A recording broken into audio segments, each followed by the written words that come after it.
آج ایک خاص پلاننگ اور منصوبہ بندی کے تحت ہمارے فیملی سسٹم کو، خاندانی نظام کو تباہ کرنے کی سازش اور کوشش ہے، اور اس کا خاص ہدف ہماری مسلمان عورتیں ہیں۔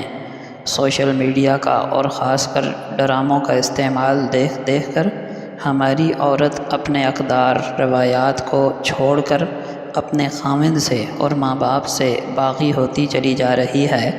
ڈراموں میں، سوشل میڈیا میں یہی سکھایا جاتا ہے کہ خاوند کے ساتھ، ماں باپ کے ساتھ ایک عورت کیسے بدتمیزی کرے، اور اس کو نام دیا جاتا ہے اپنے حق کا۔ خاوند سے بدتمیزی کرے، کہتی ہے حق ہے۔ باپ سے بدتمیزی کرے، چیخ کر بات کرے، کہتی ہے حق ہے۔ پہلے عورتیں، بچیاں بڑوں کا اور اپنے خاوند کا ادب کیا کرتی تھیں، اور خوشحال زندگی گزارنے کا راز بھی یہی ہے کہ خاوند غصے میں ہو، عورت خاموش ہو جائے، عورت غصے میں ہو، خاوند خاموش ہو جائے۔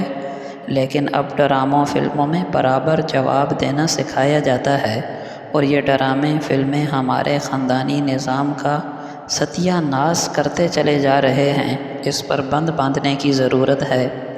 بہرحال، حدیث شریف کے اندر آتا ہے کہ نبی اکرم صلی اللہ علیہ وسلم نے فرمایا، جو عورت اپنے شوہر کی تابع دار و مطیع ہو، فرما بردار ہو، یعنی جائز کاموں میں اس کی اطاعت کرے، اس کے لیے ہوا کے اندر پرندے استغفار کرتے ہیں، دریا میں مچھلیاں استغفار کرتی ہیں، فرشتے آسمانوں میں اس کے لیے استغفار کرتے ہیں، اور ایک حدیث میں ہے کہ جو عورت اس حال میں مرے کہ نمازیں پڑھتی ہو، روزے رکھتی ہو، زکوٰۃ دیتی ہو، اور اس کا خاوند اس سے راضی ہو، تو وہ عورت جنتی ہے۔